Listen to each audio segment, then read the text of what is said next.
Badai cedera menerpa timnas Indonesia jelang FIFA Matchday bulan Juni. Sejumlah pemain yang berkarir di luar negeri seperti Dean James, Ragnar Oratmangun, Shane Patinama, dan Kevin Dix mengalami cedera yang cukup serius. Dari semua nama itu, kondisi Kevin Dix jadi sorotan utama. Semuanya dikabarkan mengalami cedera yang cukup serius. Kondisi ini tentu menimbulkan kekhawatiran, bukan hanya bagi klub mereka masing-masing, tetapi juga bagi harapan publik sepak bola tanah air. Di antara nama-nama tersebut, situasi Kevin Dix menjadi yang paling mengkhawatirkan. Menurut laporan dari media Denmark, Kapten FC Copenhagen itu dipastikan harus menepi dalam waktu yang cukup lama. Bahkan, ada dugaan bahwa Dix akan absen hingga akhir musim 2024-2025.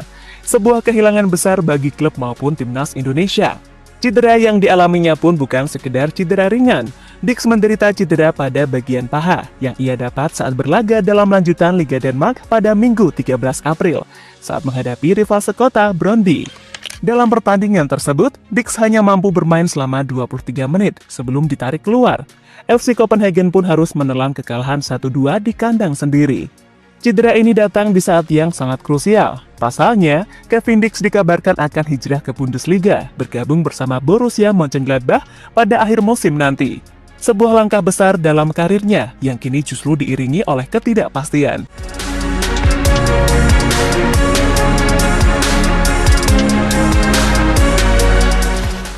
Dan ternyata, Kevin Dix bukan satu-satunya. Hal serupa terjadi pada Shane Patinama bersama Kassiupen.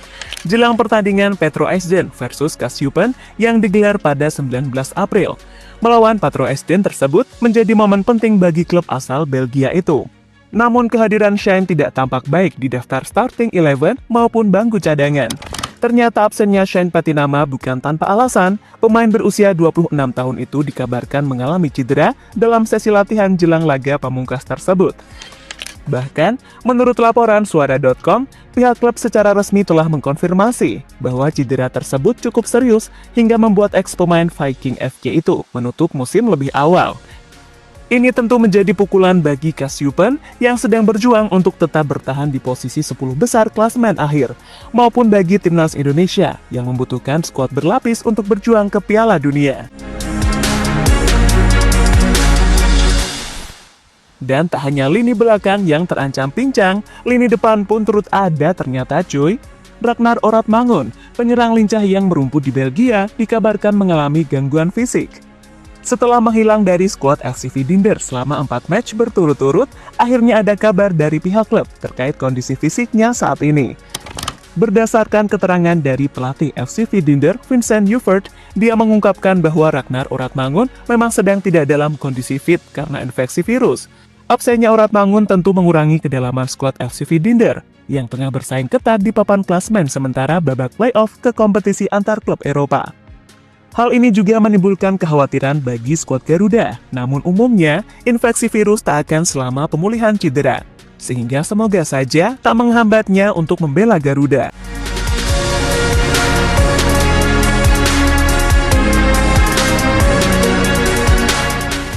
Jika melihat bangku cadangan timnas yang mulai bolong setelah beberapa pemain cedera, walaupun mudah-mudahan cepat pulih, namun tetap saja kita harus siap payung sebelum hujan.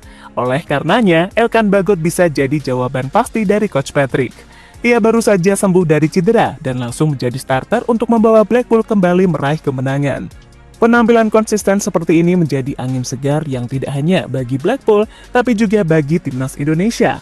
Sejauh ini, Elkan telah tampil sebanyak 15 kali bersama Blackpool di musim ini, memperlihatkan bahwa ia semakin mendapatkan kepercayaan dari pelatih klub. Meski demikian, Blackpool sendiri sangat kesulitan untuk menembus zona promosi Ligue 1. Sehingga, jika nantinya tidak ikut playoff promosi naik divisi, maka Elkan sangat memungkinkan buat gabung skuad Garuda.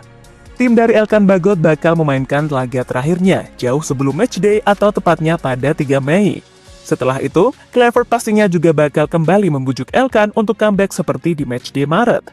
Di mana ketika itu Elkan menolak, karena beralasan sedang fokus untuk klub. Dan di matchday Juni, alasan itu sudah fix tidak bisa dipakai lagi. Selain Elkan, opsi lain juga datang dari pemain keturunan yang tengah disambangi oleh Patrick Kluivert, yaitu Pascal Struijk. Bek milik Leeds United ini telah tertangkap kamera satu tribun dengan para pelatih timnas seperti Kluivert dan para asistennya.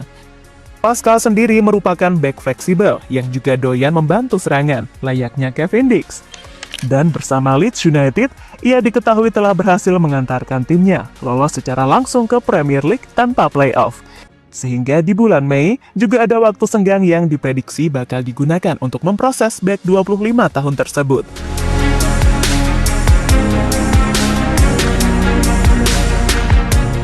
Selain Pascal, menariknya ada sebuah kejutan baru datang di posisi penyerang. Dia tentu saja adalah Jean Zemberge, striker murni berbakat yang baru berusia 23 tahun. Pemain berdarah Indonesia ini mengaku sudah dihubungi oleh pihak PSSI belum lama ini. Kabar ini pertama kali diungkapkan dari sumber terpercaya via YouTube Yusa Nugraha. Dalam video tersebut, Yusa membeberkan bahwa Din telah menjalani komunikasi langsung dengan staf PSSI.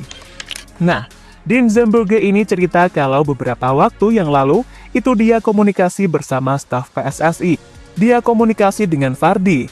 Kemudian dia cerita, orang-orang berada di Belanda ini yang menonton kita dan punya list nama dengan pemain-pemain yang mereka pantau.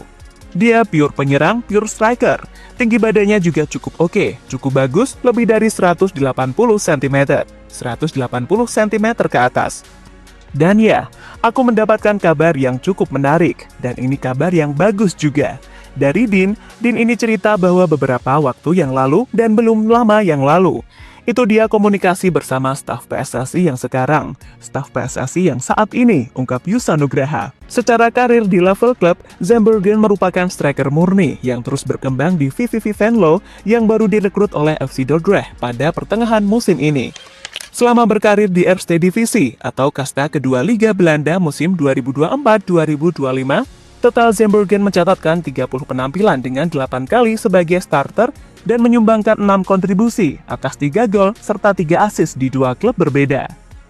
Sebelum pindah ke kasta kedua Liga Belanda, striker 23 tahun ini juga sempat merasakan bermain bersama klub Eredivisie membela Sparta Rotterdam. Namun karena kesempatan untuk jadi starter minim, pada akhirnya Dean Zemberge lebih memilih untuk mencari pengalaman untuk mengasah kemampuan dulu. Iya, semua juga tahu kalau sekarang PSSI dan tim kepelatihan tengah membangun sebuah kejutan diam-diam. So, di sini kita hanya bisa mendukung saja. Patrick Kluivert, Alex Pastoor, dan asisten lainnya jauh lebih tahu akan kebutuhan tim untuk menangani masalah yang ada.